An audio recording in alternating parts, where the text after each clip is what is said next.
Shut up and sit down. Voice Retrospects. The Lonely Londoners. Samuel Selvon published his novel, The Lonely Londoners, back in 1956 as a reflection on the lives of immigrants in contemporary British society. It's contemplative, rich in atmosphere and well worth a read. The Lonely Londoners follows a number of immigrants from the West Indies who came to London during the post-war period. It's a fictional depiction of the Windrush generation, a title given to people from Caribbean countries who emigrated to Britain between 1948 and 1971. Taught that they were citizens of the Commonwealth, a large number of them believed that they would be welcomed with open arms. Many had fought for Queen and country during World War II, a fact often overlooked in history books. But despite these factors, many members of the Windrush generation faced difficulties in finding housing and stable work.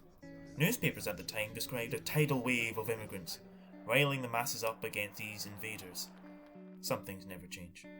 This is a situation that the Lonely Londoners protagonist, Moses Alouetta, finds himself in. Living in London for a decade already, he made a name for himself as the man to speak to when you're fresh off the boat from the West Indies. He grudgingly finds room and board for new immigrants, and does what he can to find them work. From the very start, he's a lovable protagonist. No matter how much he gripes and moans about how he can't go on helping these strangers, and calls them hard-headed for thinking they'd find a better life in England, he'll always help them out.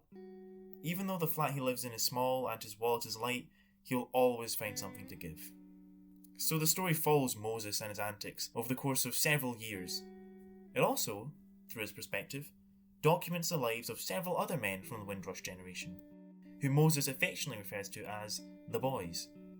There really isn't a plot to speak of, or at least not a conventional one. Time passes and the tone changes with the seasons. Moses feels the most homesick during winter, but there isn't an underlying narrative. Things just happen. The novel does feel lonely. The characters seem to drift around the city, always isolated from society no matter how long they've lived there.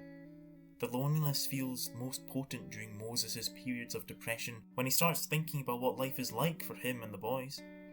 He never seems to get severely emotional, just brooding. He feels for his friends, he knows their lives are tough, but none of them seem able to help each other.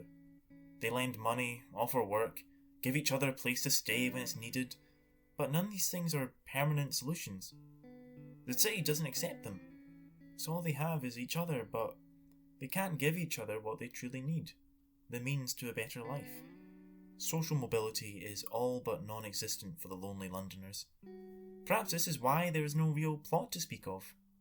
The characters can't progress in their careers, and therefore their personal narratives, because no one wants to hire them full-time. Prejudice and racism keeps them from finding better homes, better jobs, even from settling down and starting a family. Most of the women they meet fetishize them as black men. At one point, one of the boys discovers his girlfriend has zero intentions of introducing him to her family, despite promises to the contrary, and is only interested in him for, well, a good time. But despite all the low points, Moses can never work up the determination to abandon the city. Every year he thinks about returning to Trinidad, and every year the snow thaws, the sun brightens, and he falls in love with London all over again. It isn't exactly contentment, but it's not delusion either. Because of Selvon's poignancy-laden prose and beautifully written characters, he is somehow able to display both the negative and the romantic aspects of London life.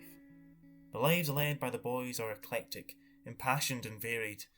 They know each other intimately, they face many trials and they face them together, but they always resurface with good humour. There isn't really a right answer. Stay in London or leave. All they can do is live their own lives.